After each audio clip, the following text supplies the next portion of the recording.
The lies which are spoken and stories told will be their downfall.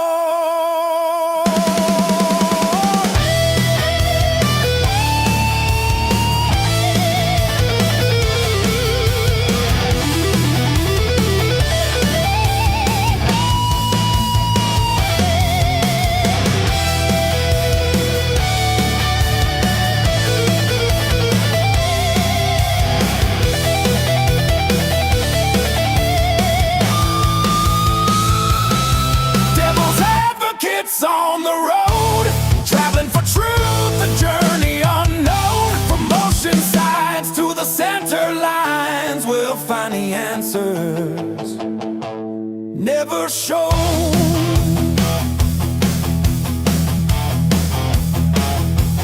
Never shown.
The shadows loom, we plant a seed.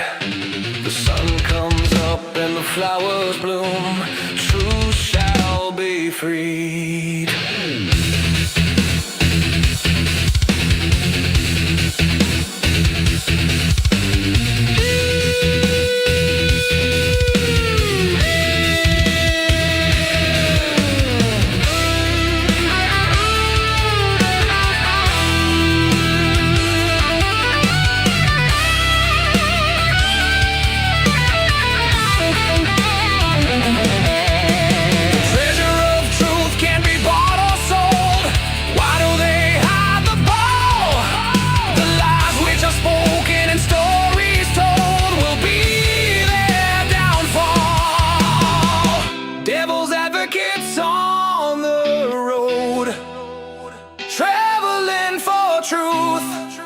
A journey unknown.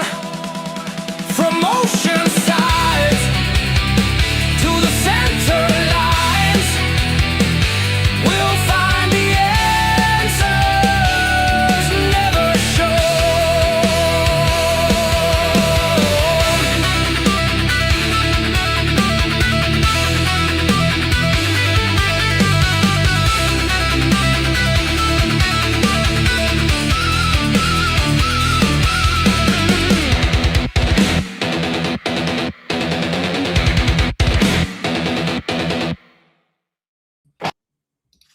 All right, everybody. Hope that you can hear me. Give me a wave backstage. Make sure that I've got sound. Fantastic. I hope that you got something out of the footage from our recent, not too long ago trip to Delphi, Indiana on the anniversary of Abby and Libby's deaths in Delphi in 2017, a tragic event. We traveled all over the place, did a lot of footage. I pulled it out of the archives last night to put it to some music.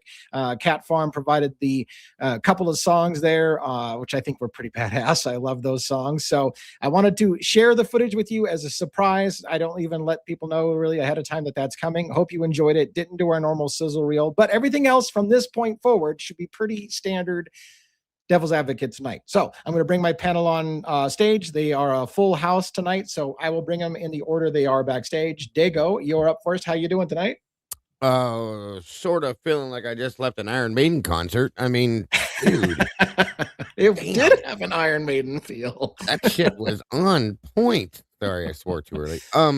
Yeah, no, it's all good. I did not expect that. That's kind of funny because earlier I'd asked you, are they sad songs? Not even remotely, Dago. Not even remotely. I did say there was going to be upbeat, and it's funny because it's not really an upbeat, somber kind of experience, but I just it matched what you were showing, though. Yeah, it was a high speed, a bunch of clips just all run together at high speed, and I felt that was appropriate. My question, so, yeah, right, it was great music. My question to you was, were you and Miss Rhonda tired after running around that fast? yeah, you'd be amazed how hard it is to keep that speed up all the time. Yeah, absolutely. I would wonder. Yeah, great stuff. We did do a lot of walking. So yeah, I hope that there's somebody got something out of it they haven't seen, because a lot of that footage is kind of areas that they don't photograph a lot, even in the documentaries. They don't really photograph. So I think we got some different look, and if anybody wants to ask questions about it, they could. Although we're not going to probably replay it again, but it was pretty cool. I thought it was pretty cool. Wow, Cat Farm. Amazing job on the music. Great video, Lee. And all I can say is, whoa. Yeah, thank you. All right, well, let's get Logan up then and say hi to Logan. Logan, how you doing this evening? You're muted. Are you muted? Excellent. How are you? Good. Yeah. Good to see you as always. How was did you do anything special today? Any lives or anything like that? Yeah, I was on Dago's The Verdict Room, and our guest today was just insanely incredible. Yes. I did hear that. I got to catch that. Sounds like you got some great moments, huh? Yeah, amazing. It was really good. Very informative. It sounds like he has an opinion on the case, but he was really good at kind of not letting that show. Mm-hmm. And just trying to be educational, and it was really good. That's amazing. Those are special moments when you have attorneys come on and they can share their insights and without bias on how things are playing out and what's likely to happen and those kind of stuff. So very cool. And we can talk about that tonight if you guys want to share any moments. But other than that, anything else going on in your life? Nope. Okay. All right. Well, let's keep bringing the panel up and we'll kick this sucker off. We got Robin next. Robin, how are you doing today? Doing well, thank you. How's everybody else? Living the dream. Excellent. Always. Yeah. Good to have Dago back with us. We missed you last night, sir. Thank you. Missed you Definitely guys as well. Not the same without you, dear. Thank you. I appreciate that very much. I feel good inside. My heart is beeping. Your heart is beeping? That's what my child used to tell me when he was feeling happy. My heart's beeping, Dad. Okay. Aww, that's hilarious. So that's it stuck with me. All right. Well, anything special that you want to report, Robin, before we bring up JJ next? No, just stuff around the house. You know how it is when the weekend comes and you need to get some stuff done, and that always feels good to accomplish some stuff. So, what is that? What is Alabama? Roll Tide. Oh, okay. Well, all right. Well, let's bring up JJ, then, State of the Deep. How you doing tonight? What's up, everybody? How you guys doing? Hello. Good Hi, evening. JJ. What's up, denizens, meatballs, believers, mods? Hope everybody's doing well. I didn't have any excitement today.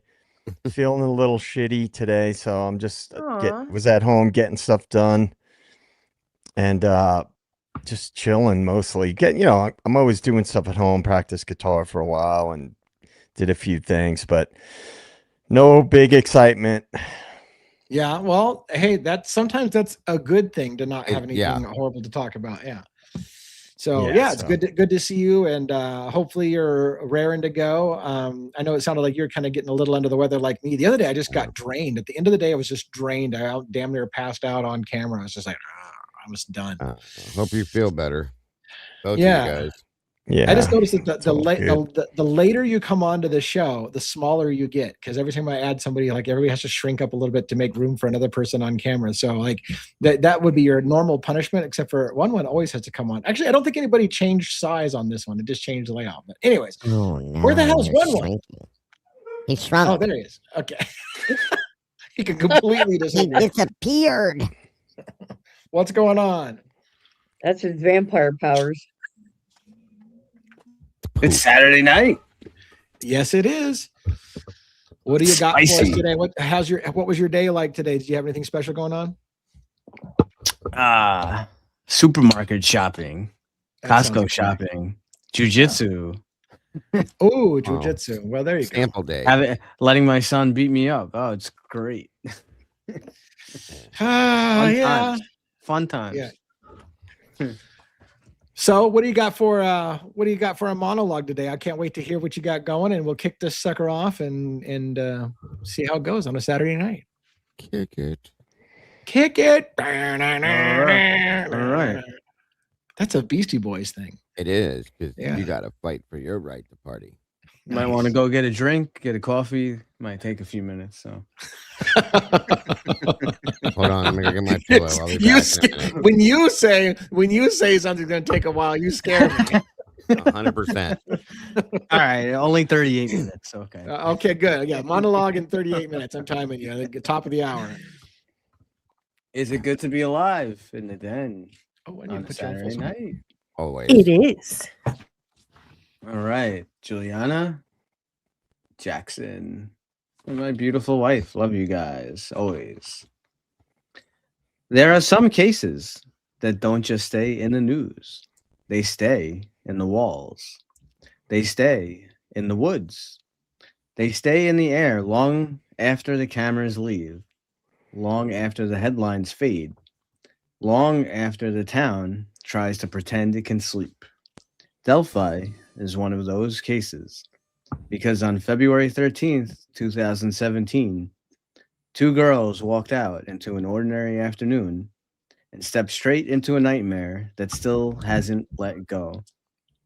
Abigail Williams, Liberty German, two children, two friends, two voices that should still be here. And one of the cruelest parts of this story is that Libby, somehow in those final moments, had the presence of mind to record him, a shadow on the bridge, a figure moving closer, a stranger crossing into their last known moments, not a full face, not a full story, just fragments, a body moving through distance, a voice cutting through the cold, guys down the hill. And that was enough to haunt an entire country. For years, that voice belonged to fear, replayed again and again by a nation waiting for answers. And then, after years of speculation, frustration, rumors, sketches, and silence, police arrested Richard Allen, a local man, a man who looked ordinary, the kind of man people pass in a grocery store without thinking twice. But here is where the case stops being simple. Because the moment Richard Allen was named, the questions didn't end. They multiplied. The state says the evidence points to him. They point to his own statements placing him on the trail. They point to a gun. They point to an unspent round. They say the man responsible has finally been found. But others look at this case and see something different. They see holes. They see contradictions. They see a story that still feels unfinished. And so the question returns quietly and relentlessly. Did they get the right man? Or did a grieving town finally choose someone to carry the weight of its unanswered pain? If Richard Allen is guilty, Abby and Libby deserve the full truth and justice. But if he is not, then the real darkness may still be out there. And that possibility should chill everyone listening tonight. This is not internet theater. This began with two girls who should have grown up, two families living in the shadow of unanswered questions, Abigail Williams and Liberty German. So tonight we go back to Delphi, back to the bridge, back to the voice, back to the evidence, back to the question that refuses to disappear. Richard Allen, killer or the wrong man? This is not about comfort. This is about truth.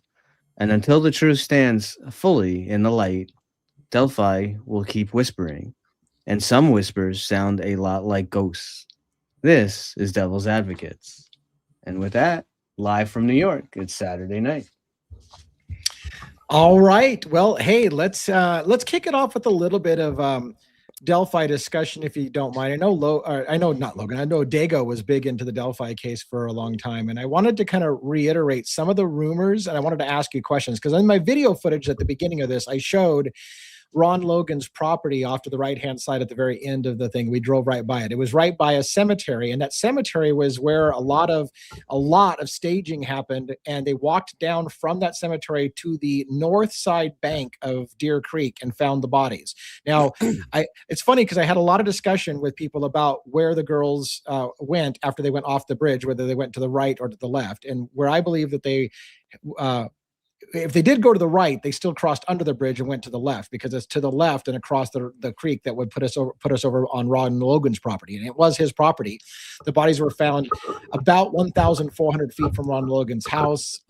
Some people thought it was suspicious when Ron Logan's reaction when he found out that the girls were killed on his property, and it looked suspicious to them. The FBI ultimately concluded that the bodies may have been staged and moved from some other place. Some people believe that the girls were killed on Ron Logan's property in a building on his property and then taken down and dumped on the river. And so I wanted to talk a little bit about that, about Ron Logan being the primary suspect. They did get a search warrant because they believed that they would find evidence of the crime.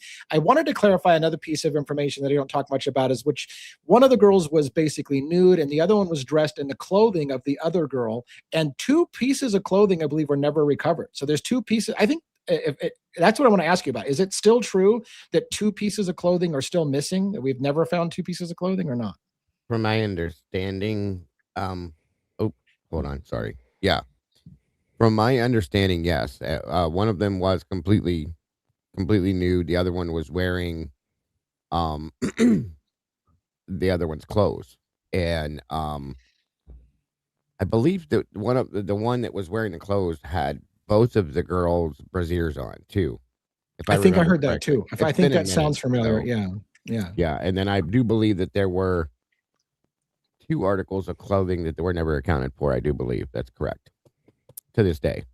It's hard pressed for the mind to make up a scenario in which that happened. Like Right. how did the girls end up in that state of disarray? And as you know, some of you probably know, the bodies looked like they had been staged. There was an element of potential ritualism with the way that they were staged and positioned and stuff like that. And the clothing, I just thought I'd ask you guys what your opinions are on to this day, whether or not you think that the body, I guess ultimately what I ask you guys is opinion is whether you think the girls died somewhere else and were dumped there, or whether they died there.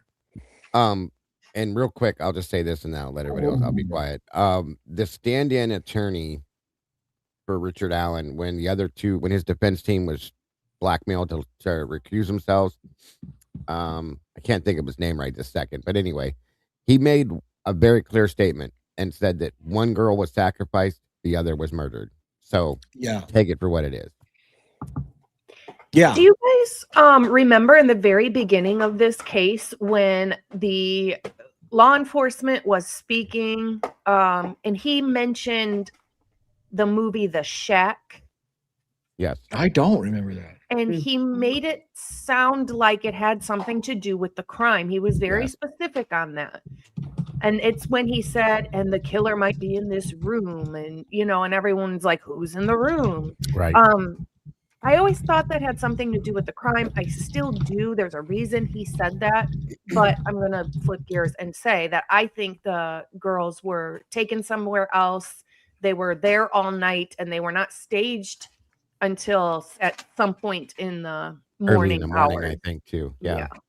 That's my thought too. I think it very well could have been one of the outbuildings on Logan's property. I truly do believe that. I do as well, and I thought that's where the shack came from Yeah, and what he was exactly. insinuating. Yes.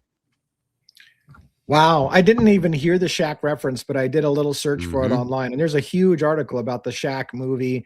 Yeah. Reference to it was a 2017 film, and the girls died in 2017. So it was 2017. Yeah. yeah, Yeah, interesting. that's interesting. Yeah.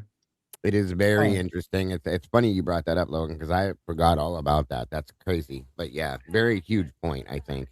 So I just read a paragraph on the fly. Indiana State Police Superintendent Doug Carter publicly referenced the 2017 film The Shack in April of 2019 during a press update on the unsolved case. He appeared to address the unknown killer directly in connection with the movie's theme, possibly as a cryptic message or shaking the trees tactic to elicit tips or reactions. The unusual mention, implying that something about returning to the shack or dealing with guilty or forgiveness, sparked widespread discussion in the true crime communities. And wow, I told you I was relatively new to this case. I had not heard the Shack angle before, so that's super interesting. Yeah. It makes me want to watch the Shack now and see if I can see the connections. Did you watch the Shack, Logan? Or I watched parts of it and I couldn't really find the connection, and that's why I thought it was a shack itself, like a shed or a little outhouse thing. I want to say, excuse me, there's something with the movie about like decision making and stuff. I can't really remember. I did follow this case from the beginning and was very into all the details, but that's just one thing that always stuck with me. I do have a paragraph. I know Dago had his hand out, but give me 1 second. I did read this paragraph. The connection to that movie stems from superficial parallels. The movie centers on the abduction and presumed murder of a young girl at or near a shack in the woods, with blood evidence left behind, but no body initially found. Though in the shack, the body isn't recovered. In Delphi, the girls' bodies were recovered in a wooded area near Deer Creek on property owned by early person of interest Ron Logan. I can also see why you can't almost kind of see the connections. Like it seems like it's a stretch to make the connections, but Yeah. I never got But to it's see it interesting. either. I'm gonna have to go watch it now. I remember Yeah. that being said, but I just never got Yeah. around to watching the movie. I will say though, the one thing I was gonna say was that I believe it was Indiana State Police that made the reference to the fact that they believed that there were multiple people involved in this. Okay, Yeah. multiple people. Take that into consideration along with what we know, and explain to me why, if that was something that one of the lead entities organizations stated, why did they have one man in prison for this? That's all I'm saying. Yeah. Again, working through the logic, you have to ask how, if one, I don't want to get too graphic, but if one girl sees something horrible happening to the other Mhm. girl, why wouldn't you bolt and run no matter what? I mean, even if they had a gun on you and your idea is that, well, he's got a gun on me, at the point that you see something horrific happening to your friend, you realize, you have to realize you have to get away. But and Right. so yeah, how did one person subdue both girls? They didn't. Right. Well, Right. and another thing that says Unless that he this tied was them more up than one first. person. Right. Yeah, go ahead. Oh, okay. Sorry, I wasn't trying to interrupt you. I was just Oh. another thing that shows that this was more than one person is because it's going to take more than one person to undress someone and then dress them up again and you Carry them because too, it's like right? dead weight. So Yeah. so it's different than dressing a live, I hate to say it this way, but a live person. It's harder to do such a thing. So that says that it, you know, and it would have to be somebody that's fairly strong. So it would definitely take more than one person to do that. And I don't have it on hand, but somebody did like a TikTok video, kind of was a portrait oriented video footage where somebody walked and video recorded themselves walking from the cemetery where there was a big staging area down to where the bodies were found. And while they were doing that, I was imagining if you were carrying somebody's body, even if it was a child, Mhm. how physically would it be demanding Yeah. enough for them to be struggle with it, or could they get the kids down there? And it wasn't that far, really. I mean, I don't know. It was Yeah, just something but that was that going. yeah, but the dead weight. The only thing I would say, I mean, I, I think is there's more than one person involved. However, with Mhm. actually like doing whatever sacrifice and saying like, well, why didn't the other girl just run away if there was no one holding them? Remember, there's possibly a firearm involved in this. Right, So it's right. easy to say, it's easy to look to Monday Night Quarterback and say, oh, Right. I'd run away.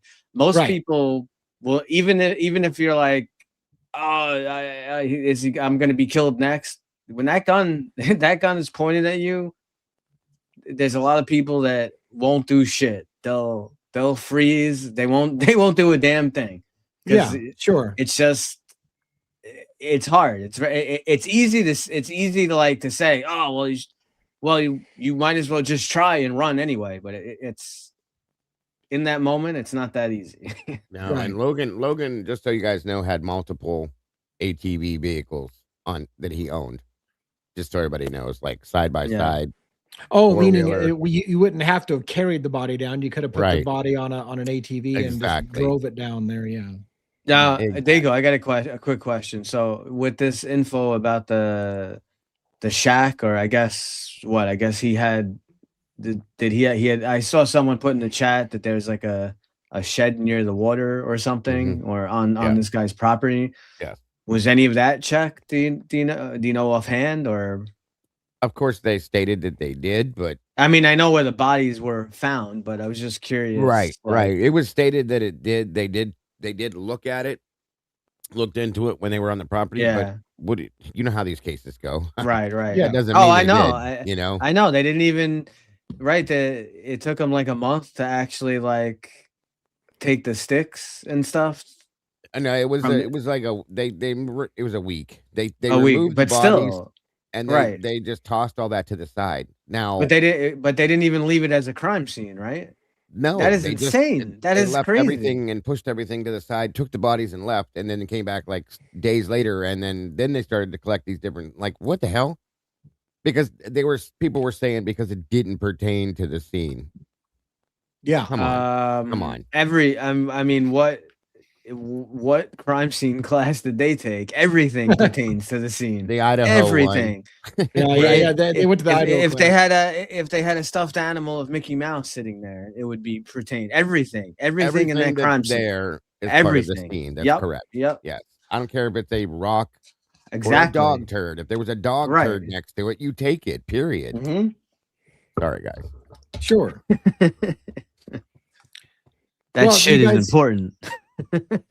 Agreed. Do you guys have any other thoughts on any of that, or you want to talk about some other case that's caught your attention lately? We're kind of open season, and again, I want to invite people to join us on camera if you want to send the link out, Robin. But I Yep. just wanted to say, because I haven't followed the Delphi case as much as you guys have, yeah, and what limited information I have, I know that there were suspicions or speculations that Odinism may have been involved. And as I've learned more over the years, I had never really studied occultism and things like that much. But if you dig into the history of quote unquote secret societies in America, you find out that they go back to the roots of this country's founding, to say nothing Sure. of where they originated in Europe and different parts of the world.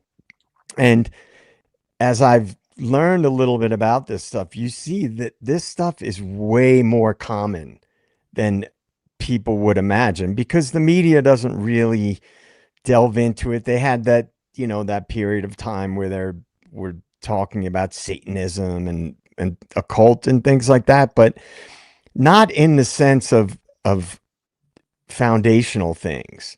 And if you really look at the widespread nature of like secret societies, which if you trace them back they all trace back to mysticism, all these secret societies, and almost all of them. And so you look at, there's rumors like that. You're in a small town, and 2 kids die in a horrific way, but there seems to be things that point to staging and things like that, occult staging, which makes me think of what we talked about last night, the first season of True Detective, right? That was an occultism. Oh, yeah. Was heavily involved in that.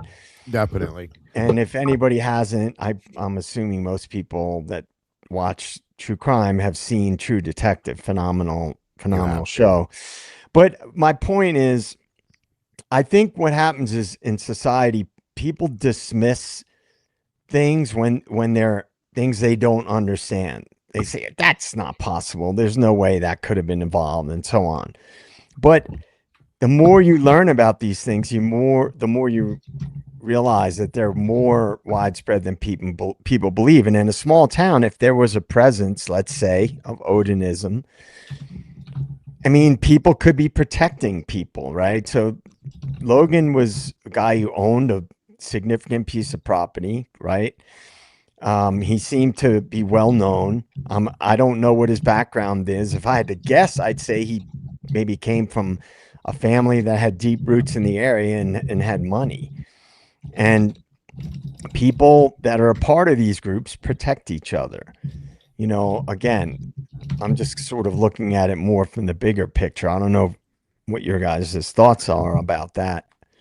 Well, I mean, it's funny you mention it, because when I first heard the Odinism thing, I shamefully kind of dismissed it, because I was so used to growing up about the satanic panic era, where most things were blamed on Satanism that had nothing to do with it, but it was like the catchword of the day. Oh, it's Satanists out there. You know, if a cat ended up getting hit by a car, it must have been sacrificed and left ritualistically on the side of the road, and it got ridiculous for a while. And so I kind of dismissed the Odinism thing, but I shouldn't have, because the FBI had serious people that came in and was talking about it, investigating it. It is a bigger thing in that area. And I can't remember, but I think there was an affidavit taken by one of the suspects in the that were kind of in the peripheries, that had gotten into an argument with a friend because they wanted to up their ante in their rituals from animal sacrifices to something bigger, and they got into a fight about it, what that meant. What do you mean, what's bigger than animal sacrifices? And first of all, a lot of people have a problem with animal sacrifices, but there were people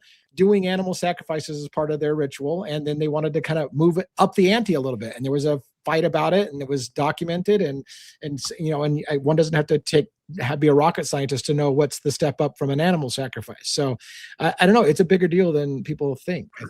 I think that first I want to say thank you to Crud Dog Studio for the $5 super chat. Thank you, we appreciate you. I also want to say, along those lines of it being ritualistic, is the fact that Abby, her blood went upward, not down like you would think from gravity.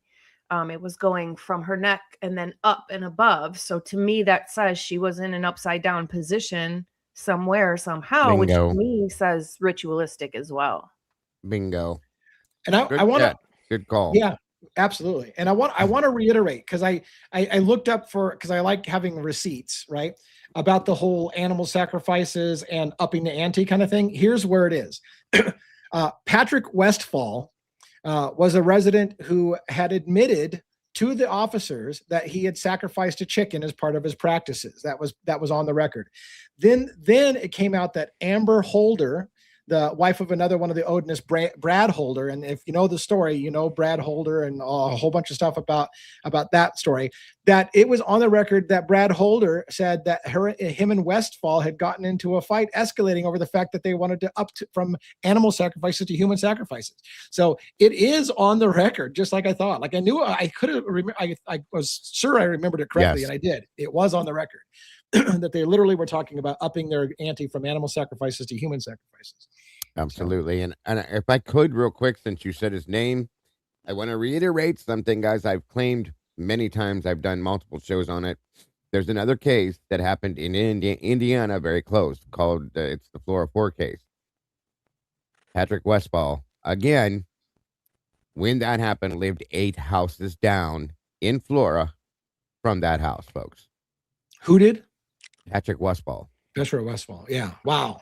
Okay, and there's people that are like, Dago, it's not connected. It's not. Yes, in my mind and in my soul, I feel it's connected, folks, and I've covered both deeply.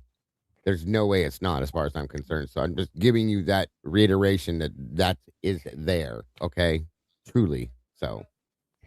And I do remember Susie Little B said, "Do you remember the Odin patches?" I remember this. It was funny because we talked about that the other night, about the Odin patches on correctional officers or the prison officers, and we tried to find it and we couldn't find it. We've heard the story a lot, but we were trying to find it online. You couldn't find the picture. Did you find one finally, Dago, or not? No, of course not. They won't allow that to be put out. But when it comes from an attorney's mouth, I'm gonna believe you. Okay, I'm gonna believe the attorney. I've seen the patches. I've never seen them connected to the person. But they're not going to let that be out, in my opinion. They just won't. So go ahead, Logan. It was then said that after that came out, they took their patches off. Right. Oh, yeah. That's and right. Then Right. So, yeah. on his face right here. So one of them did. And that would, I saw the photograph of that. They showed the photograph on the base. They didn't show the face fully so you can see who it is. So it is what it is. But again, that was stated by William Labrado, the attorney, again, that he saw it firsthand for himself. So I'm and yes, there are other connections to Flora as well. So oh yeah, I think many more. Yeah. I just wanted to throw that out since you mentioned Westfall, but she's right, guys. There's a lot. Mm-hmm. Yeah, and one of these users here was talking about Libby. Was it being on FaceTime and getting directions? There's lots of different scenarios in which the girls were planning on meeting somebody out there, which was also kind of dismissed when you went to the full-on bridge guy scenario. Is Richard Allen. So they kind of ditched all those other leads. I think about whether the girls actually were going out to meet somebody, whether Brad Holder's son was knew that the girls were going to go out there that day, and all kinds of things like that. So, yeah, it's that. And again, I think, like I said, I mean, to JJ's point, to my shame, I dismissed too early that the Odinism was a serious thing. I didn't realize how big of a thing it was there. I didn't realize that, it's a thing across the whole U.S. It's not just there, by the way. I've looked into it. There's groups in Oregon and Washington and stuff over here on this coast as well, into the same stuff. It seems to appeal to a certain type of individual. So, it may not be one of the major world religions, but it's nothing to sneeze at either. It's something that needs to be taken more seriously. But don't mistake it either, folks.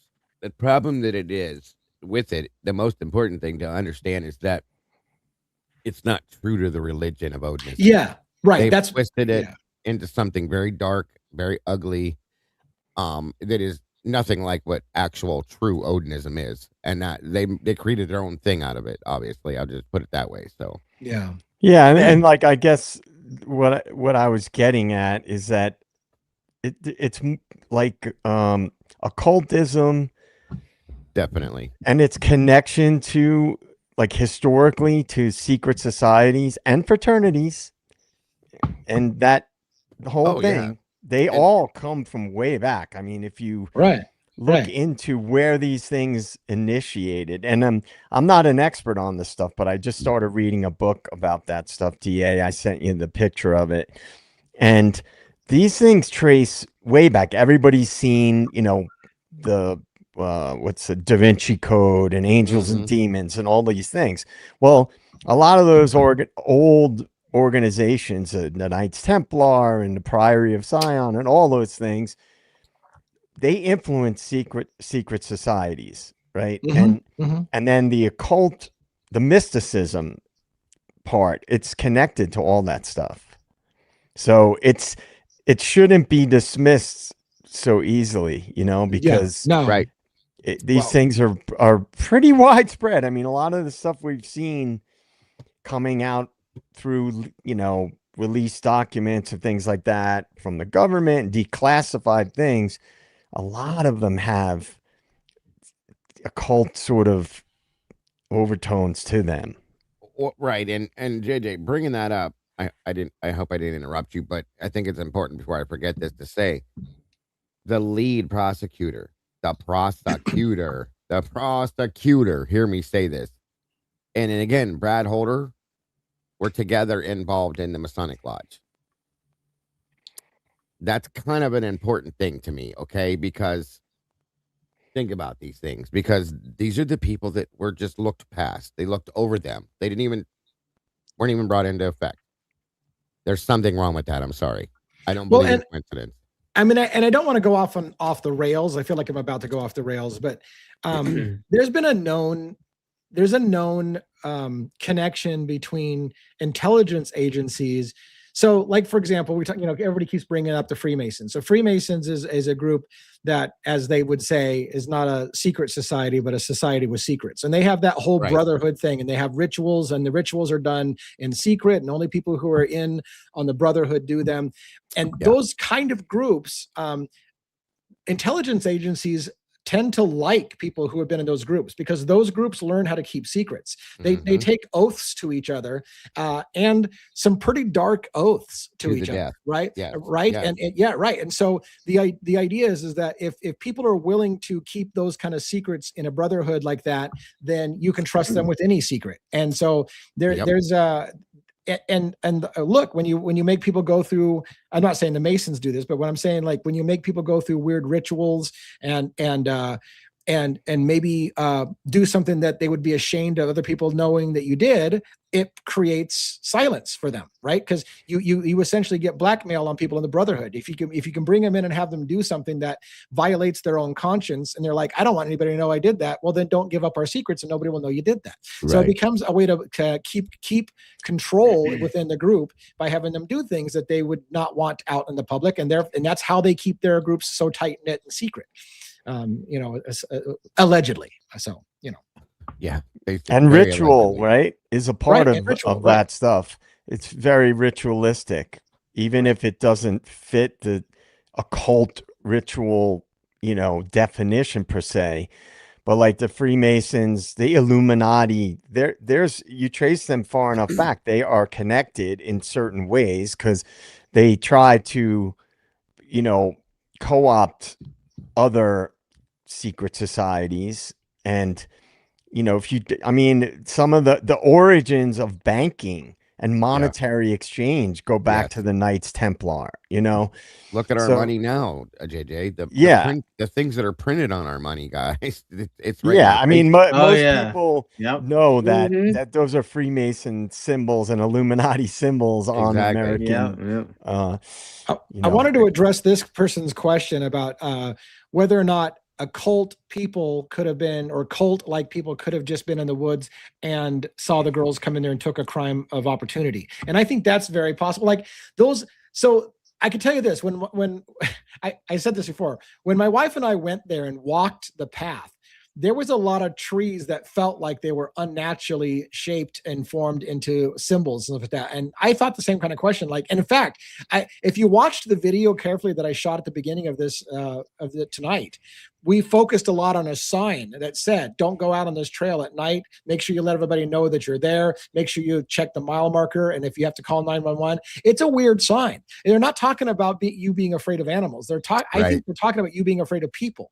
Be careful when you go out here in the woods at night. So weird things may indeed happen out there at night. And why couldn't it be that somebody didn't even, it's possible nobody lured the girls out there. It could have been just somebody who was out there and had a crime of opportunity. I mean, even allegedly Richard Allen could have been the same thing. Like, he didn't go out there looking to follow those girls. Maybe it was just a crime of opportunity, but certainly somebody could have been out in the woods that night and thought to themselves, hey, I really want to up my game from sacrificing chickens to sacrificing humans. Oh, look, I got a couple of, nobody's looking, nobody knows they're here. I mean, could that have happened? Sure, why not? So yeah, there's other connections too, sadly, that kind of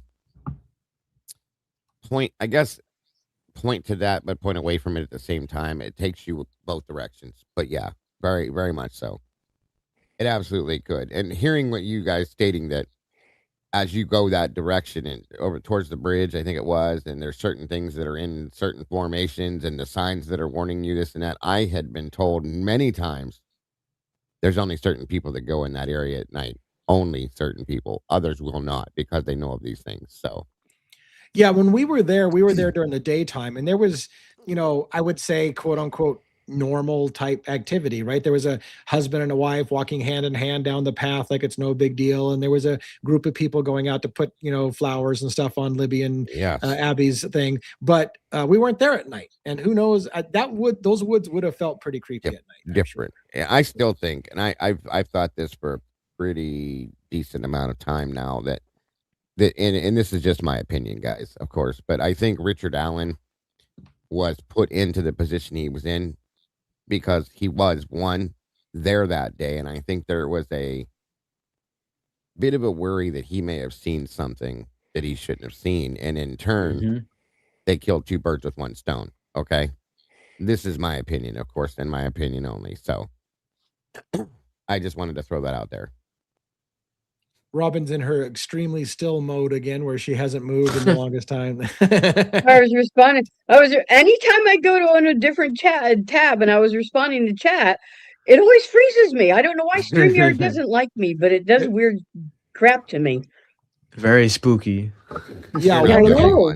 I was going to comment on that comment we had on the screen again. One of the girls was dating one of the cult members' son, and that was right. Allegedly Holder's son, right? Brad Holder's son. Yes, Logan. That was was something that happened as well. And again, like I said, there are connections that are hard to overlook. I'll just say that. Yeah.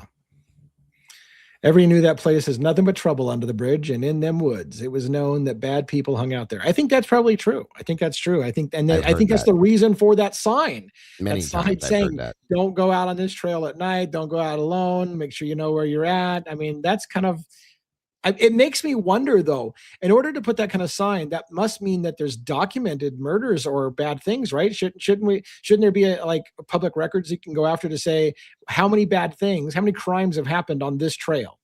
Like we should be able to public record that. I agree. Yeah. It makes you wonder what would, I've never tried to FOIA anything from Delphi. I'm curious to see how that would work, especially with the way that Gaul was with everything. I'm putting it on my to-do list. I wonder, can we word the public records request in such a way that this says during this time span, I want any known murders, rapes, violent acts that have been committed on this stretch of whatever, and see if they can pull those records. That's probably a good idea. And one thing you guys can't forget was there was a FBI agent, a member of an FBI task force that was shot and killed and murdered in front of his office by he was investigating the Odinism side to this. So keep that in mind as well, folks. Crazy. Probably just a coincidence, though, I'm sure. Yeah, there's a huge coincidence, I'm sure. After they threw a firebomb through this window and he went out to investigate why, then they shot him dead. Sorry. That's a coincidence too. I'm sure. Yeah, that's what they would have you believe. 100%. Just think, if Richard Allen wouldn't have done the right thing and reached out because he was there that day and wanted to help, then the case would still be unsolved in a cold case. Isn't that the craziest part about this? He literally came forward early. He wasn't a suspect for 5 straight years. People posted his picture. Yeah. The picture of Bridge Guy all over, including right where he worked. And no one said, hey, you look like that guy on the bridge that day. No one for 5 years. They had it on the wall in the bar he hung out on, and nobody said a word, folks. I mean, come on. Allegedly at the CVS where he worked, right there. Right. I mean, nobody said, counter. Wow, you look a lot like that guy. Where were you that day? Like nobody did that until all of a sudden it's now foregone. Oh yeah, he's always been the bridge guy. Like really? Oh yeah. 5 years you missed it. And now all of a sudden it's self-evident. Yeah. The question is, would they have framed up somebody if they didn't have him? It makes you wonder.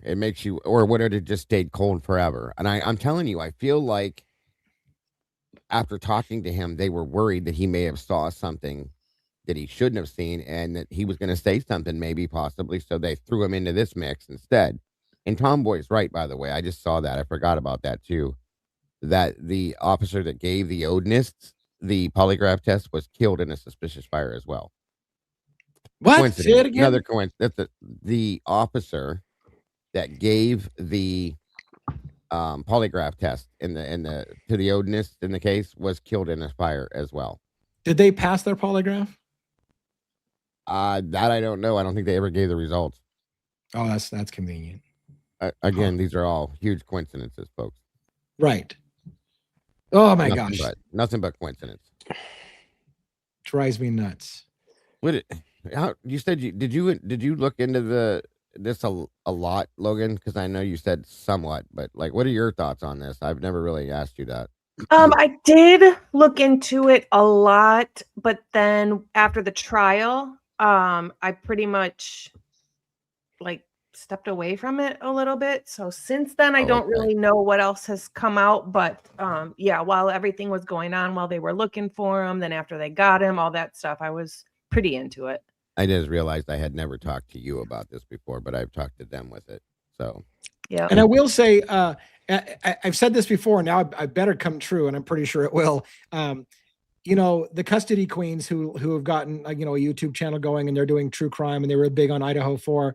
Their coworker Ron, who's an appellate guy, is an appellate attorney.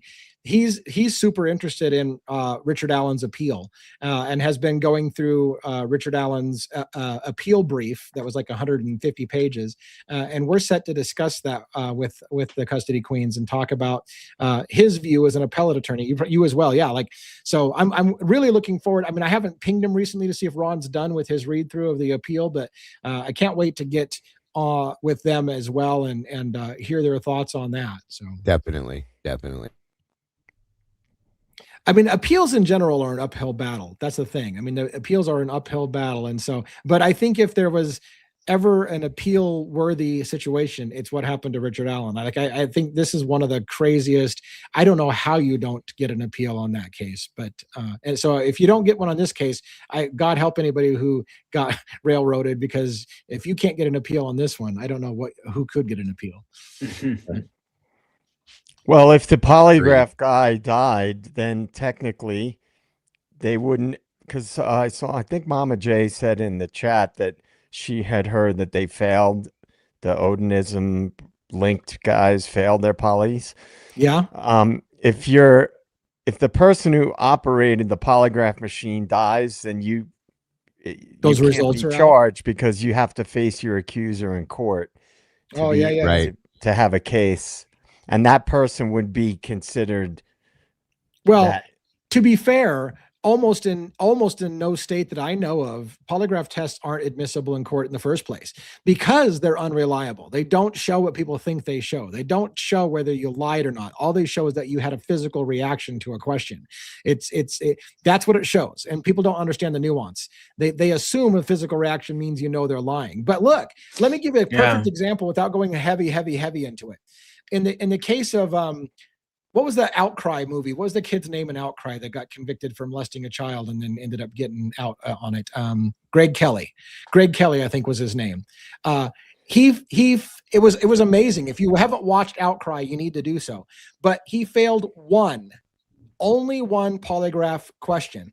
And when he said it, I can't believe that he had the nerve they asked him, which question did you fail? And it was, did you ever touch that little boy or whatever sexually? And he failed that question. And people went, oh, he's guilty.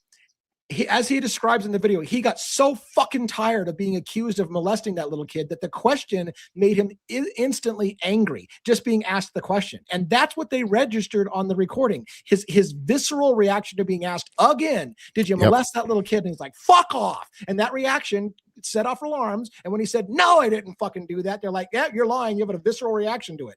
Like, you would have a visceral reaction if you're accused of shit that's just horrendous. Well, and so, that's yeah, absolutely. And that's partially why they're inadmissible, because it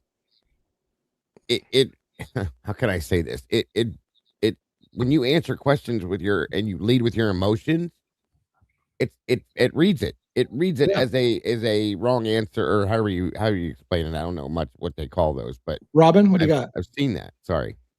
Well, no, it just seems to me then that if they're not admissible and they don't truly register emotion, then to me, they're not a good tool to even use half the time then. Well, no, and it's kind of like the grand jury. It's supposed to be a law enforcement tool. It's to a help tool. them know where to look into. It's not a I know, but it's a tool. It has about 80%. It's about you can't use it in court, but it's about 80%. If you're doing a case, you're right. It's not enough it's not enough to say, oh, someone failed it, but it is a useful tool. If you were able to get someone to do a lie detector and you're investigating a case, it could give you a lead. It definitely could. My problem is I'm a person with a guilty conscience for things that I don't need to be guilty about. I'm one of these. I'm an overthinker. I'm an overthinker. So if someone were to ask me a question, have you ever stole anything? I'd be going back to childhood. Fuck, when I was 5, I might have stole that candy bar. And I'll be thinking about that. And I'm like, well, are they asking about that or not? Like, well, no, but maybe and my guilty conscience will set that fucking thing. When I worked in security clearances and I knew I could get a polygraph, I was ready to quit the first time if they told me I had to take a polygraph. They're like, I quit. I'm just not doing it. Because whatever you're going to ask me, I'm guilty. Because I'm just going to fucking look guilty because I got a guilty conscience. So, and you're a rebel. You're a rebel. Yeah. I wonder if it's admissible in Indiana. I'd be interested to know that. That's a good question. I'll ask. Yeah, because if it is, then that would make it more suspicious if a person associated with that in that case died. Yeah, I'm looking it up right now. No, lie detector tests are not admissible in they're not genuinely admissible in Indiana courts. I'm curious what states, if any, do allow them. Because it almost seems like every single state you look into does not allow polygraphs to be used I in didn't court. think any did, but I'm probably wrong. Yeah. I don't know.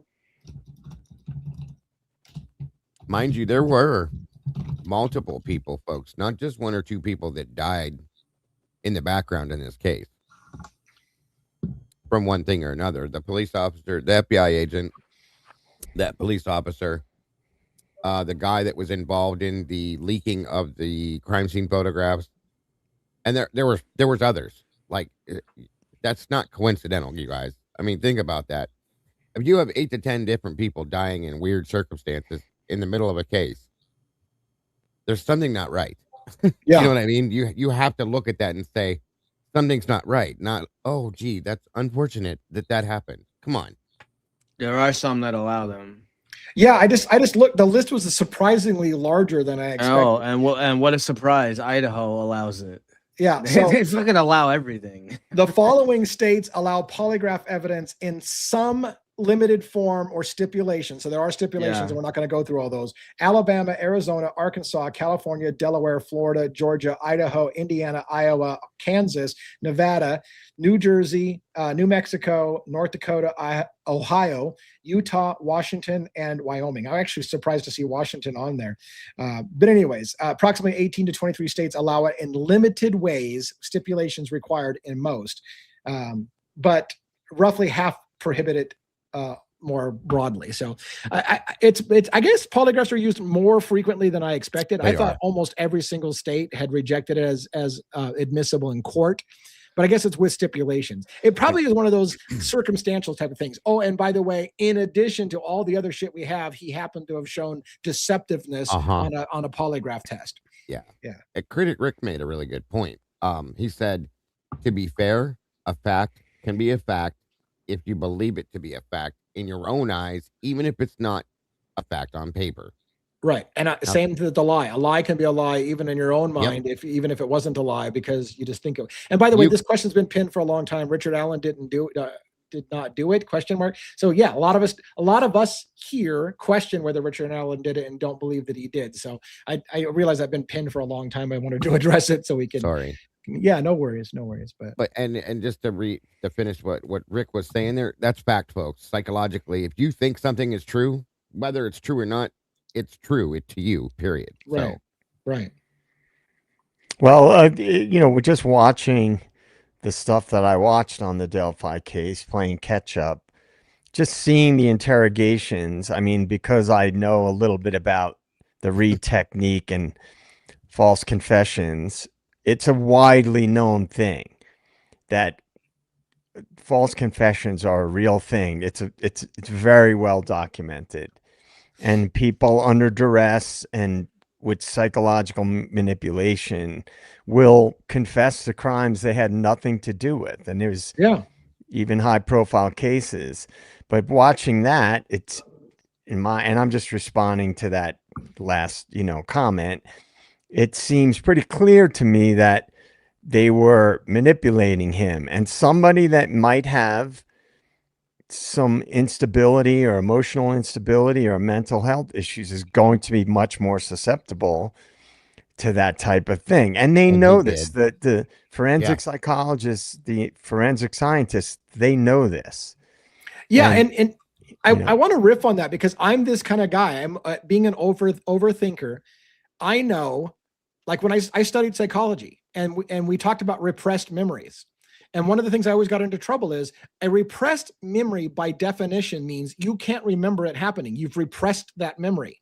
So somebody who's clever at interrogation can say, are you sure it didn't happen? Is it possible that you've just repressed that memory? And I would have to say, well, if it's a repressed memory, then yeah, I guess it could have happened and I wouldn't remember it. So it's possible. Oh, so it is possible you did kill those 5 people and maybe you just repressed the memory. So I could get myself in trouble because I'll be like, yeah, if it was repressed, I wouldn't remember it. And then all I have to do is say, is it possible you repressed it? Well, I guess it would be possible because again, I wouldn't know it, would I? If I repressed the memory, I wouldn't know. So I guess it's possible that I did it and I repressed the memory. Good enough. He admitted he did it. well, there's one of the famous cases that I remember studying in college was, you guys might remember more about it. It was a daycare thing where kids, Yes. the psychologists that the kids were seeing were, that whole idea of implanting false memories, right? Oh, Where the these little kids were- rascals. That's the Little Rascals school. What's that? I think it's called Little Rascals. Yeah, and it Or was something like like that. people The that daycare are center's name was Little Rascals. Yeah. Yeah. impressionable. That is a thing that has been studied, false memories, and certainly somebody with under duress and long interrogation who may have some weaknesses to begin with. It's just like it's hypnotism, brainwashing, so on and so forth. And these kids were saying these things that the psychologists were steering them towards. So, and that whole case was a big deal. And that type of thing, it's a real thing. Our minds are very malleable, and that's what hypnosis is. That's what brainwashing is. That's the whole premise behind it. And certainly somebody on psych meds, certainly somebody with some mental health issues is going to be more susceptible to it. Yeah. Yeah. Even in that book, Framed by John Grisham that we mentioned so much, there was an individual who was accused of murder or whatever, and they asked him, they found out that he had a history of sleepwalking, and that was all they needed to be like, well, are you sure there's possibility that you weren't sleepwalking and that you did something? Well, I don't know. I have a history of sleepwalking. I could have, I guess, theoretically. And then again, and that's enough again to then start making them question. So is it possible you did do it? Well, I guess I could have done it. I mean, I have slept. Okay. So then you just keep working on them over and over again. So you're saying you could have done something like that. So just remember it. Try to go back and think about it. Maybe you did do it. You just kind of forgot. And they keep working on you until you're like, I guess I fucking remember doing it. So it's crazy what people can do. Oh, it looks like Robin fell asleep. Oh, okay. No, you were frozen with your eyes shut. That's all. You were frozen with your eyes shut. So it was pretty funny. No, StreamYard again when I was responding to someone. Sorry. All right. So a lot of talk about a lot of different things. You guys got any other topics you want to talk about? Anything on your mind? Somebody did ask in the chat about, and it's jumping subjects, but it's a question about the whole thing about Hitler ordering Bill Thompson to the whole and the leak investigation thing, which we don't have any new information on that at all. To answer your question, we have no idea. They haven't said a word since he ordered him to find the special and prosecutor, Susie. No, we don't know anything. I wish we did. I truly like to know if there was even an investigation going on, but they won't tell us anything. So, yeah, I'm sorry I couldn't give you a better answer. Yeah, Yeah, that's inside your probably what's bones. holding. Yeah, go ahead. Oh, so Inside Your Bones. I talked about that at length. There was some weirdness with Dylan's dreams about where things would happen to her, and she'd get kidnapped, and things would happen to her, and she would just let it happen.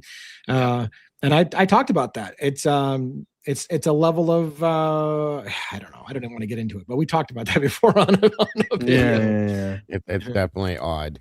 Yeah. Dylan Very also said odd. she felt she was looking through glass when talking about her peppered, which is Here's the thing though, is that real or is that her just saying that to get out of a situation? Yeah, right. That's she's what we all don't over know. the place. Yeah.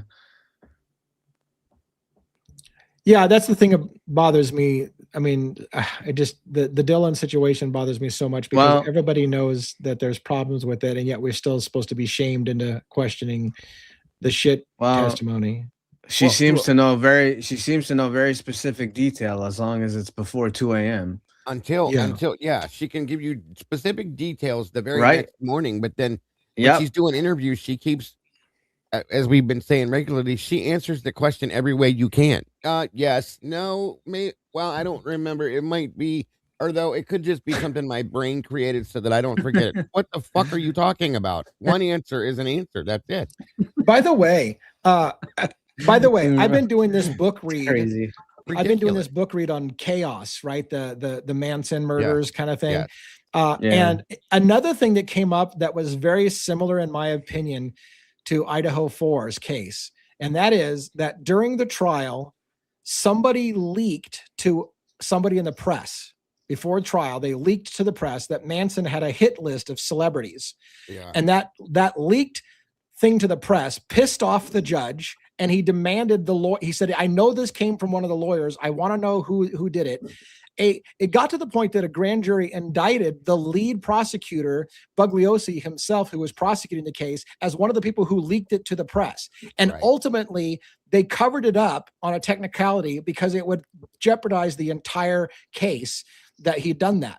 And I think back to Idaho 4, when Dateline NBC came up with something, and Hitler lost his mind and said, somebody in on the defense working with law enforcement leaked something to the press, and I want to know who.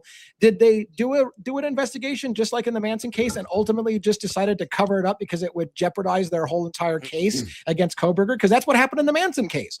They literally, somebody leaked something to the press and it would jeopardize the conviction of Manson and the family, so they just decided to kind of let that shit go. Did that happen in Idaho 4 too? Well, how far are you in the book, DA? Like chapter 4. I think I'm starting chapter 4. I've read 3 chapters. Yeah, I mean, I won't say anything about it, but like as you get further into the book, you'll start to see a much bigger picture, even more than what we already know, that, MK Ultra stuff. Yeah. It raises questions that are even more insidious about the whole thing. Wow. And I'm sure you'll connect the dots.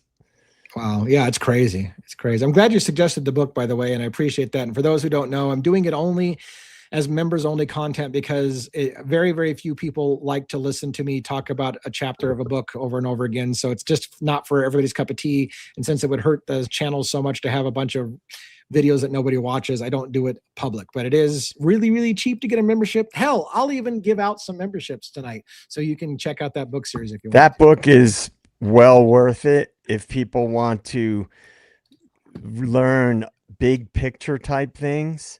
And in this case, it's directly related to one of the biggest crimes in most infamous crimes in American history. Mm-hmm. That one is a banger of a book, man. So if you guys want to become members, that book is well worth following. Damn it. I'm gonna have to buy another. It's a great series. All right, I'm giving out some memberships right now. I'll give out about 5 of them. I'll randomly roll them. Instead of doing 5 at a time, I'll roll them 1 at a time.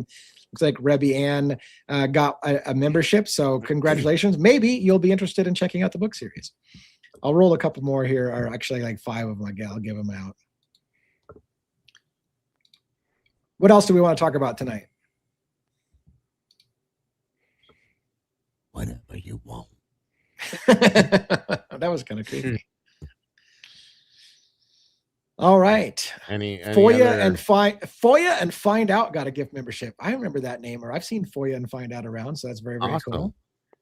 Oh, and my wife says she got a membership from Dago's group yesterday when she wasn't even signed in. When you weren't even signed in, how do you get a membership when you're not even signed in? I thought you How had is to it? be That's signed how in. all my gifteds are. You They don't all have go to to be. yeah, they all go to people that aren't watching or signed in that I've never heard of. Yeah. I don't understand that. I thought That's they had to be crazy. signed in and watching to get it.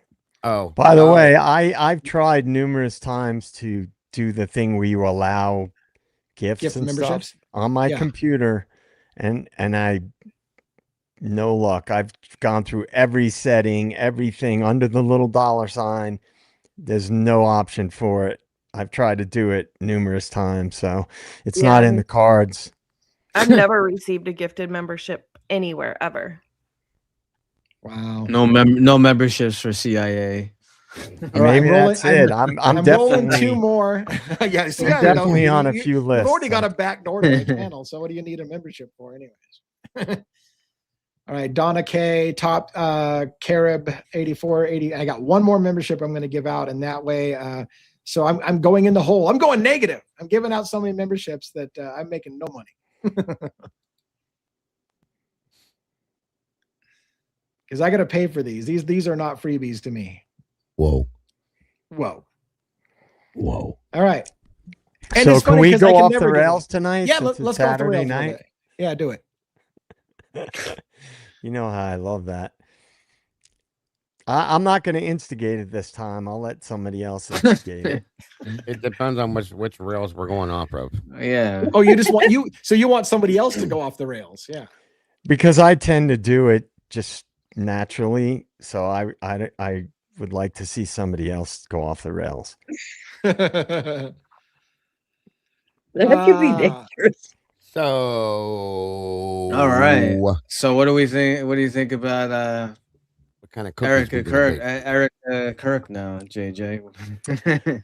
Yeah, well, you guys know I've still been following that case. So Yeah. the people that I follow, Candace Owens, Baron Coleman, Valhalla VFT, he's a ex-Green Beret that had a lot to do with bringing up a lot of the stuff about the ballistics and things like that, and a few others. And what is emerging is that, and I'm just going to say it's in a speculative way because that's all that Candace has done thus far. There seems to be a lot of connections between Erica Kirk and trafficking. Yeah. And yeah, I mean, like significant. And now if you look at the pushing her into the spotlight, it's pretty clear they're trying to push her into the political arena. And then when you see the background, her background, a lot of things that don't add up about her history, jobs she got that she wasn't qualified for. These are all standard types of things intelligence agencies do. And one of the things and the theories that I've had for a while now is that whether Charlie knew it or not, I don't know, that Turning Point was a front organization. I think that's so not too. a big stretch. When you look at Charlie had just started looking into the finances of Turning Point. And right after that, we all know what happened. Do you think that's motive, Joe? Well, I mean, in this case, it seems like there would be several motives because number one, he spoke to Trump about being against going to war with Iran. He spoke out about the Epstein files publicly, pretty high profile, as you guys know. And he spoke out about the Gaza situation pretty explicitly. Yeah. In fact, they say that he was like kind of the voice that was like kind of holding Trump back with certain decisions. That's what they knew that Charlie had an extremely wide reach with younger people. Yeah. And as we've talked about before, there was talk about Charlie maybe being president one day. And so if you look at now what's coming out about Erica, whether you believe Candace or not, there's one thing you can't dispute. There's a lot of things that are shady about her and her past. There's no question about that. And it's funny you mentioned Charlie Kirk being openly against going to war with Iran, and now that he's dead, we're going to war with Iran. We're at war with Iran. Yes. Right. So Yes. and it's funny because it takes somebody like, did we not want the backlash that would happen if you had somebody of Charlie Kirk's influence when you go to war with Iran, blabbing his mouth? And so now that he's out of the picture, now we're going to war with Iran. Like, it makes you ask those questions. Like, what the hell? And they were very close too, which is the weird side to it. You know what I mean? Yeah. If you were to look at it that way. It's very interesting. Yeah. By the way, did you guys know? Did you guys know go that Candace, or not Candace, Jesus, Erica, actually is John Benet Ramsey? Yeah, that's a funny one. Well, I thought Katy she Perry is. was John Benet Ramsey. Oh Did yeah, I you, heard that one too. Who? JJ, you're caught up, right, with the Candace thing? Yeah. Did you see how she's related to the Lombardi? Yeah. I was like, wow. Wait, She who? didn't confirm it. No, but she I kind of know. she made some She connections. alluded to it. Yeah. The bigger stuff that's come out is lies that were about her past and things that she did and inconsistencies, right? So so I'm going to just speculate. The picture that's emerging to me, Katy Perry, seems very indicative of somebody that got recruited by the intelligence communities, because her family had connections to intelligence. We know that through companies and things that seem like front companies. And for anybody who hasn't followed this stuff, it's a long, I mean, it goes back many decades, long history of intelligence agencies starting front companies. Yeah. And under whatever, totally random names, different things, finance related, all kinds of different front companies. And if you look at her parents' connections, they had these NGOs that don't seem to make any sense. Yeah. That these people were involved in, that don't necessarily track with their backgrounds. So that is kind of the thread that I've been looking at the most on Candace's stuff, Baron Coleman's stuff. Ouch. They're two of the people that have done a lot of deep dives. I thought it was interesting how many people in her past relatives, like whatever, great grandfathers and whatever, like all connected to like slot machines and all kinds of like weird. She actually she's like relentless. She finds like these news articles. She finds like everything. I don't even know.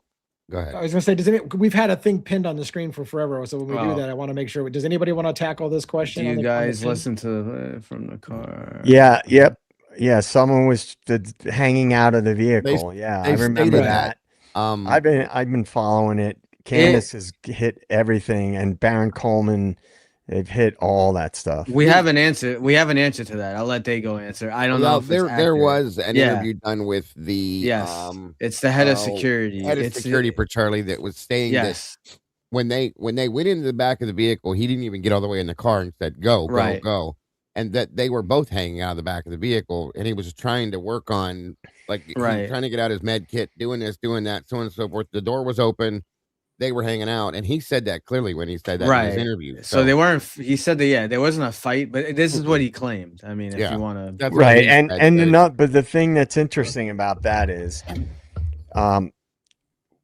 Valhalla VFT, Nate from Valhalla VFT was he had medic experience in the Green Berets, and he said they were not doing the things on site that you're supposed to do. They didn't. And they rushed him out of there rather than doing the treatment you would need to do immediately. Yes. And then get an ambulance there. Why wasn't there an ambulance on scene? Yeah. Right. They brought him to an SUV and then took off. And then we all know about the inconsistencies with the autopsy and this, that, and the other. So the thing that bothered picture, me. Go what's ahead, that, sorry. Dago? I was just gonna say when I watched that happen, because I unfortunately got to watch the whole thing as it Yeah, happened. you I would was- know. And when nobody, okay, nobody ran to him to try to stop the bleeding immediately, as they should have. Somebody should have ran to him and packed that and held that, and nobody did that right away. They grabbed him and ran, and the friction from running, okay, that's just like a water fountain, folks. It's literally nobody was packing anything or holding anything. There was a completely different way they could have done that, and they didn't do it. Like nobody. These guys are supposed to have medical experience, medical background, medical training. None of them used it, and I don't understand how or why. Okay, somebody should have immediately ran to him and packed that with a shirt or a towel or something and held it if they were going to try to save him. They grabbed him and ran. And you have to understand something. As you're moving the body, the blood is pumping as long as the heart's moving, okay? So it's like turning on the water. Okay. You know how if you turn on the faucet and the thing breaks up and the water squirts out and you can't control it? That's exactly what it's doing. Nobody tried to stop that as they were moving. So yeah, in that interview that had a security guy, he said that it was like a total of 16 seconds. From when they yeah, right. And which is like crazy. Yeah, Paramount Tactical said they packed it. They packed it when he was inside the vehicle. That's when they packed it. And he said he was packing it again and again and again and again. Why didn't you do that before you grabbed him? Well, and according to Baron Coleman, who, if you don't know, he's an attorney and he's been reporting on this case from day one pretty extensively. The guy from Paramount Tactical is a government contractor. Of course. So if there are things involved that are shady, he's had some strange behavior. I've watched him too around this case. Go ahead, Robin. Yeah. Well, Dago, shouldn't they have like stabilized him before they even started moving him? Like you're saying, packed it and then wrapped something around it, even if it's taking off your belt, something to try to put that kind of pressure before you would even pick him up. Right? Here's the problem. That goes yes and no. Okay. Well, you can't put a tourniquet on somebody or anything like that. No, but I mean something to secure it, right? They should have tried to stabilize him. There should have been. Here's my other question. Where was the medic crew that was supposed to be on duty there? Right. Where the hell were they at? They should have been standing right there. There should have been an ambulance right there. In any kind of a situation like this, there's always one there. Always. To play devil's advocates, did they think they were still under fire, and therefore their first response was to get out of the line of fire? That's probably why they wanted to get out. Yeah, I was going to say that next. Okay, like they should have first off and foremost taken him down to the ground and protected him. Okay, and at the same time as doing that, grabbed a t-shirt, a towel, a blanket, and shoved that on his throat and packed it and held it. Okay. You analyzed, or not analyzed, but you analyze the situation. You work on that situation to stabilize him. Meanwhile, you're looking for where the hell's the ambulance? Where's the medic crew? Blah, blah, blah, whatever. And if you don't have it there, then you move the car to the person and then you go. You have to travel the least distance possible to get them to a vehicle. Whether the car comes to you or you go to the vehicle, whichever's closest. Okay. Yeah. And then you go. Scoop and run. That's what we call it. If you're in an emergency situation, scoop and run. But you have to do at least some form of stabilization. They did nothing. They grabbed him and ran, and he bled. But here's the problem, guys. They grabbed him and ran, and he was bleeding all over. Where the hell is the blood? Right. I went back and watched that like many times, and I just don't see it unless it's out of camera view. Now, mind you, let's not forget one big thing. As soon as that happened, you guys remember, if you watched it, the guy that ran up and grabbed the camera behind Charlie and took off? Yeah. Why did you do that? Why did somebody think to do that before anything else? That was a really weird moment. Yes. Yeah. He took the SD card out of the camera. Yes. That was like immediately. That's what he did. Now, That would be one. You tell me. Wouldn't that be tampering with a crime scene? Yeah, Tampering with absolutely. evidence. But what It should what be, what unless that was what the evidence directive. they put stone and cement down. Yeah. I mean, I mean, unless that was look. Now Erica that released pictures of her car that shows the blood in it. Well, I mean, there it is. And the guy said he was covered in blood. The lead head of security, there was blood Yeah. everywhere. But on the way to the vehicle, I don't see any blood on the no, ground. I didn't either. And he's wearing a bright No. white White shirt. T-shirt. Thank Yeah. you. So, I mean, that's what I struggled with. I didn't get it at all. And I have problems with the gunshot too. So A lot of experts have spoken about the ballistics aspect of this early in the case. What Candace is getting into now is she's digging.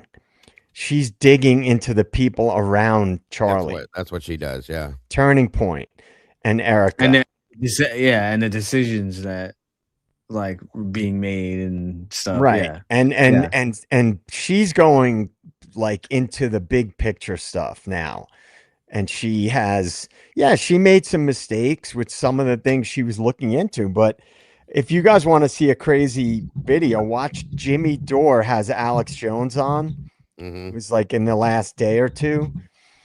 And Jimmy questions Alex about certain things related to what's going on. And you see Alex Jones completely go CIA on him and start prevaricating and changing the story and getting all crazy because he doesn't like the direction of the questioning. To me, that's a sign. Okay, that's a misdirection. If somebody is speaking the truth, they don't need to misdirect. Right. And there's a lot of that going on surrounding this case. Misdirection, a lot of misdirection, a lot of, whenever Erica's questioned about certain things or she's in an interview, she goes to the religion and she's, this and that. It's crazy things she said. So, at some point you have to say, look, big power and big money are involved. So would it really surprise anybody if this was the result of, a front company or something that was at risk of being exposed because Charlie was going to do a forensic audit, forensic accounting of the company to see where the money was going, where it was coming from. So this kind of stuff shouldn't surprise anybody. And when I see people like Alex Jones acting appalled and freaking out because he's being questioned about related things about Candace, that's what stirred up the whole conversation. Yeah. It makes me even more suspicious. By the way, Candace Owens was the one, not Erica Kirk, who released photos of the bloody vehicle. Just to clarify that. And I knew what she meant. Yeah.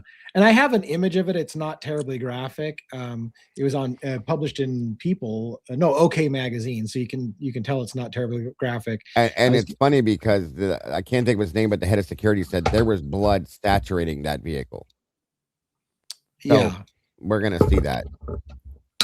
This is the only picture I was going to show. It's the only one that I found real quick. And I was trying to do a search for it, but that shows blood in the interior of that's the not vehicle. saturated to me. I'm sorry. There's blood, but there's on both seats. There's a seat over there and a seat here that's got blood on both seats here. But it should have been a lot more than that. I'm sorry. Wait, it's gonna be all over the floor. Charlie Kirk was in. Yeah, that's what they're saying. How the heck was there blood on both seats? That seems strange. Yeah, wouldn't you just put him in and have him in the same position? You jump in and go. The way that it was explained was that he was thrown across the back seats there. Obviously, I thought it was a bench seat, but I guess it's he was leaning across. He was laying across. That's what was described. And the door was open. Their legs were still hanging out the side of the vehicle as it was going down the road. So here's my problem. You heard me say a few minutes ago, this is like a water spigot, right? Yeah. Why is there no blood on the floor and up on the Thank you. On the back of the seats or anywhere else, you guys? Because I've seen this. We've had to pressure wash the inside of an ambulance because of the blood, something just like that. Okay, not the shock, but not a gunshot, but it was the same type of a bleed. Okay, that's not anywhere Yeah. near enough. As far That's as I'm not a concerned. lot of blood at all. This No. was No. No. smudges Well, again, rather than dripping. to play devil's advocates, because that's what I do. If he was dead before he got in the car, his heart's not pumping blood anymore. Is this just Well- blood that was on people and not a gushing kind of scenario? Well, like I mean, the graphic? security guy said, yeah, he said he was alive in The that whole car. time, all the way there, Yeah, that he it was said he Yeah. was alive. repeatedly. He said it was spurting the whole time, and that Right. there was so much blood. He was covered. The vehicle was covered, and I don't see anything. I see that where it was, some of it. He but says even when they again, got to the hospital, he was still alive. he was still bleeding. Yeah. So yeah, Wow. no. And why again? Where was the preparation for any of this? Like, this is a public event. Okay, Right. any public event you look at. I've been the EMS on standby at public events, folks. Mm-hmm. Where was it? And why would you put somebody in a vehicle that has 2 jump seats in the back to try to work on them like that, where you have no way to do that? Okay, none of this makes any sense to me. I'm sorry. They didn't, No. in my opinion, they didn't want other people to There's- be up close with Charlie after the event.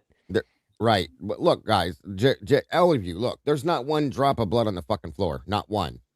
No. Yeah, That these are it should be more- like a freaking lake on that floor. And look at the door, the side rail to the door. There's nothing there. Yeah. I'm calling bullshit on this one. I mean, and look at everything that's happened as a result, right? They used Charlie's death to raise money. They used his death Yeah. to divert away from people questioning what happened. And to me, those are all signs of an operation. And that's not a Yeah. big stretch of a And- statement or right. anything, but I've been saying it from day one. There's some obviously bigger things at play. It happens all the time. This is not a controversial statement. I mean, just think about just the one thing, the war with Iran. Yeah. It's Just that alone. Forget all yeah. the other crazy stuff. That alone, Charlie had a massive reach with young people.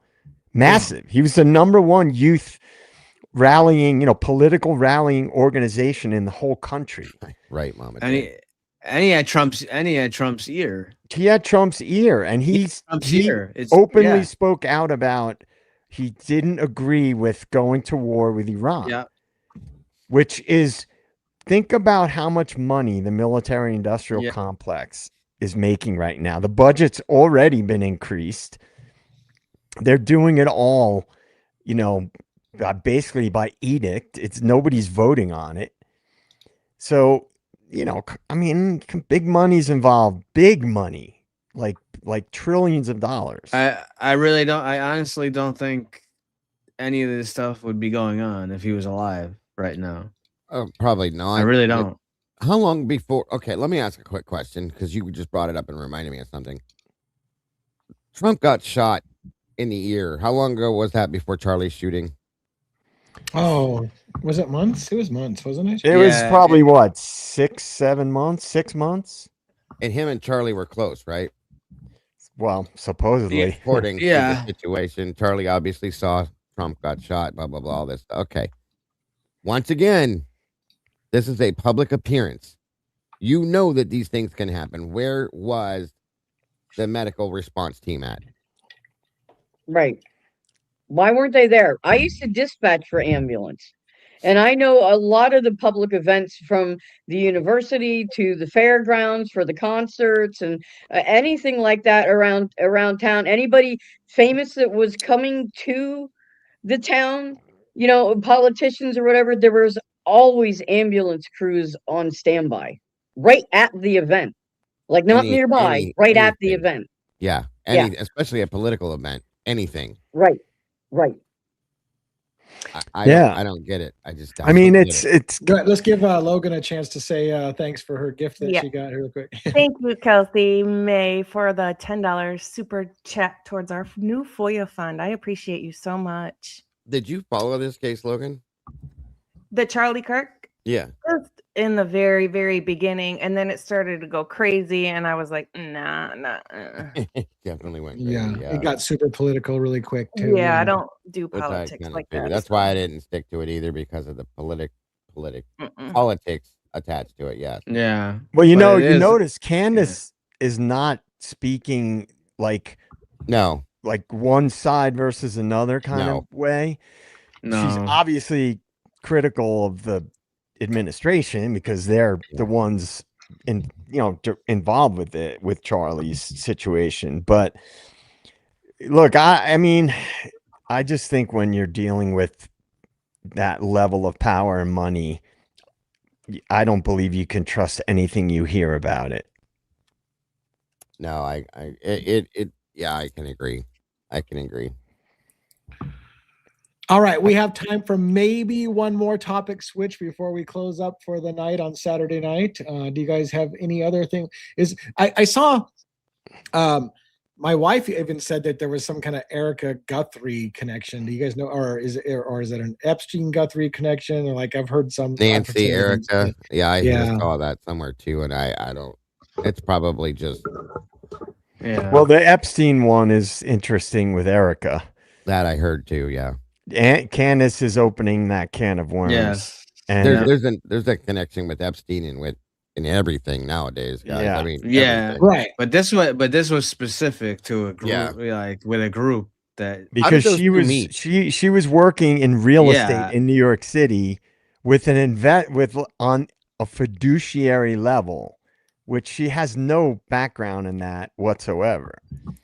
So You guys on Sunday are still covering. Are you guys still covering Princess Diana? Or are you guys? moved yeah, on we to got one more episode. This is it. What's funny about that Tomorrow. was there was a big thing in the paper or online I saw about Yes. Epstein connection to Princess Diana as Yes. well, and I was like, Yes. holy shit! Like, what the hell is Epstein related Yeah. to everything and or are they just Everything. grasping at straws? But As here you someone's listening to us. It seems every case we Right. cover, something go. Yeah. Kurt happened. Cobain is now in the news again, and Yeah. Yep. guys know- Do you guys know how Erica and Charlie met? Yeah. They yeah, were introduced by Trump, weren't they? no, he No, it wasn't Trump. it was Tyler Boyer, who Mhm. is from also the same or lived in the same area, like the Phoenix area. Mm-hmm. She went to they think they went to college together at Arizona State in Tempe. No. So okay. that is the direct connection. Hmm. And then she applied for a job with Yeah. Turning Point Mm, through okay. Tyler Boyer, and she was hired and then She came. applied for a job. No, she Right. knew exactly what she was manipulating to see if he would think she was cute. And yeah, Right. that's what Yeah, and man, Candace goes hard. That's the Oh last yes, thing she I'm gonna does. say. I do tune into Candace's videos on this situation, even though I don't really follow other people's content on it and stay up to date on it. But I do listen to what Candace has to say and all the connections and things like that. Oh, Yeah. okay. She goes scary hard, right? She does not. She You does. do not want to get on her bad side, man. This point has come up a couple times that Yeah. the security turned away paramedics from Charlie Kirk. Did you guys hear this, or do you guys No. want to comment on that? No. No. I heard mean, it. I it's- just don't know anything about it. I heard security had turned away police officers, and Yeah. if there was EMS there, that's good to know. But I never saw them, so I was like, where the hell are they? But thank you for the information. Yeah. If that's true. Appreciate that. Yeah, I just wondered if you guys had heard that before. I mean, if you go, we could probably not now, but on people's own time, if you want to, if Yeah. you watch the video, that like I said, the head of security, he said it was 16 seconds from when he jumped on Charlie's body and they got him out of there. So 16 seconds is really fast. So now you got to question that training, in my opinion.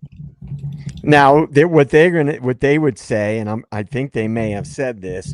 Oh, we were just trying to get out, out of the the threatening situation. But I don't know, man. There's still protocol for everything, Joe. 100%. I mean, that is what they do. They're supposed to, but So I want to address Susan Russo's question here. Did anybody take note that Epstein's flight log is plane landed in Moscow? I didn't know. So how to explain this? So Epstein's famous plane was known as the Lolita Express, and apparently that was a 727, and that's too big to land at Moscow, Idaho. So when I did a quick search about this, they said no, the Lolita Express never landed there because it's too big for their runways. Now, if he had another private plane, which he probably did with the kind of money he did, I don't know, but that's an interesting it's an interesting thing. Like, it immediately made me go like, oh, come on, I got to find out if that's true or not. But again, it wouldn't have been the Lolita Express because that was a Boeing 727 and a little too large for I was going to say Moscow's airport's small, isn't it? Yeah, it is. Yeah. Good points. Fuckery. Colossal fuckery. All right. Well, hey, look, we've had a pretty good show tonight. I like to keep them about 2 hours, especially because lately I've been enjoying taking a short break and then jumping on Members Only Live for intimate questions of whatever the hell you guys want to talk about. We talk about crazy shit that gets us banned and we can't make money off of it and all that good stuff. So we talk about that and the after show. And since I gave out 5 new memberships, 5 new people can possibly join us for the after show if you would like to do that. Oftentimes Dago comes in, so hopefully he'll be there as well. Robin sometimes hangs out there as well. I usually hangs out there, actually, not just sometimes, usually hangs out there. My wife sometimes shows up there. So anyways, yeah, anybody that wants to if you're gonna raise hell, DA, I'll be there. If you're there, I'm gonna raise hell. That's just all there is. I'll be there. All right. So yeah, thank you. And it looks like somebody handed out even more memberships. Is that the yeah, 5? Yeah. Kelsey May. Thank you, Kelsey. So now we have to do the after show. So It just cool. has to happen. All right, let's go around the horn. Let's go JJ, Logan, Dago, 1-1, then Robin, and I'll close. So let's go around the horn that way. And JJ, what do you got for closing tonight? Thank you, advocates, denizens, meatballs, believers, mods. It was a good show. I liked that we diverted a little bit from the Moscow case and talked about some other stuff. Yeah. And yeah, there's a lot of these high profile cases that we've talked about that have fuckery, right? I mean, yeah. None of them are cut and dry. It's like, it really makes you think. You really have to zoom out and ask that question. As Dago always says, like, why can't cases just be black and white ever? Ever. There's never a high profile case that's black and white. Never. So with that being said, hopefully people will join us in the members only chat afterwards so we can let loose. Yeah. We could talk about secret societies and all kinds of shit in there, maybe. And lingerie. Well, yeah, we've done that. We've done lingerie. We can do it again. Why not? All right. Well, thank you, JJ. We'll hopefully look forward to seeing you in the after show. And Logan, what do you got for close tonight? I just want to thank everybody for always tuning in, of course. Thank you for the super chats and super stickers. I appreciate you guys so very much. Sorry that I wasn't completely mentally here tonight. Bronx has been really upset that I am not in bed tonight. So I will be joining him very shortly. Do something nice for yourself. Be kind, but more importantly, be kind to your animals. Thank you for being here. Be safe and have a great night. Bye. All right. Thank you so much. Take care of the puppy and much love to your side. And Dago, what do you got for closing? As always, thank you all so very much for being here. It's always an amazing conversation. Thank you to Lee, Robin, 1-1, Miss Logan, and JJ for allowing me to be part of that. I appreciate you guys so very much. Thank you to all you amazing moderators. God knows we couldn't do this without you. And all of the rest of you, you already know what I'm going to say. You guys are the beautiful people. Please don't change who you are. And thank you all so very much. Don't forget to love yourselves and love each other, guys. You guys are all amazing, and I can't wait for tomorrow. Make sure you're there Perfect. for it. Don't miss it. Have a great night, everybody. Perfect. Thank you so much. And one, what are your closing thoughts for the evening? Awesome show. Thanks to all the mods, the panel, all the people joining us each and every night, for all of the content. Make sure you join. A lot of interesting, book reviews and all kinds of, great content backstage. You'll see all kinds of videos with boots on the ground, and there's not too many content creators that are actually doing that. It's shows the commitment and of someone that's really trying to give you guys as much stuff as you can. Maybe at some point, I think JJ was asked a few times. Maybe Lee will put out some other video from his trip in Idaho. With the stopping at the police station, and some of that stuff was amazing. Amazing content. Great stuff. And tomorrow we will finish up with Princess Diana. We're gonna get into the meat and potatoes, and we will have a special announcement of what we're covering after that. I will let Robin. I'll let Robin cover that when she wants to announce it. So I will leave you with a movie quote. All right. You ready? I'm ready. Okie doke. To make a fighter, you gotta strip them down to bare wood. You can't just tell them $1 million everything. baby. Yeah. Nice. Wow. Comes out of There you the booth. Nice. $1 million baby. That's a Clint Eastwood movie or no? Yep. Did he? Yeah, he produced it. Yeah. The girl produced- won the I Oscar. produced it, right. Hillary Swank won the Hillary Oscar for Swank. that. Yep. Good job. Nice. Good Joe. job. Thanks for the movie trivia. That's amazing. And Robin, what are your closing thoughts for the evening? Well, it was another fascinating conversation as always. We never lack for topics, that's for sure. And we appreciate everyone, coming out, whether you're here live or on the replay crew. I think I did see another person saying that they are normally on the replay crew, but they actually caught it alive. So that's always nice. cool. We've had that a lot recently, which is phenomenal to me. I love it.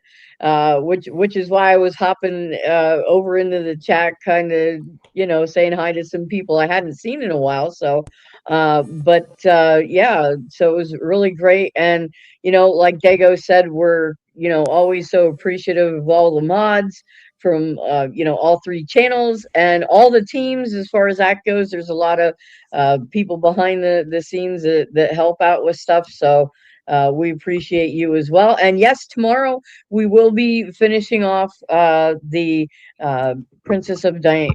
Princess of Diana. Princess of Diana. Diana's here. Oh my gosh, series. And yes, tomorrow night we will announce what we're going to be investigating next. So tune in for that, and we're really looking forward to it. This has been really all of the Sunday night cases have been really exciting. Really enjoying those.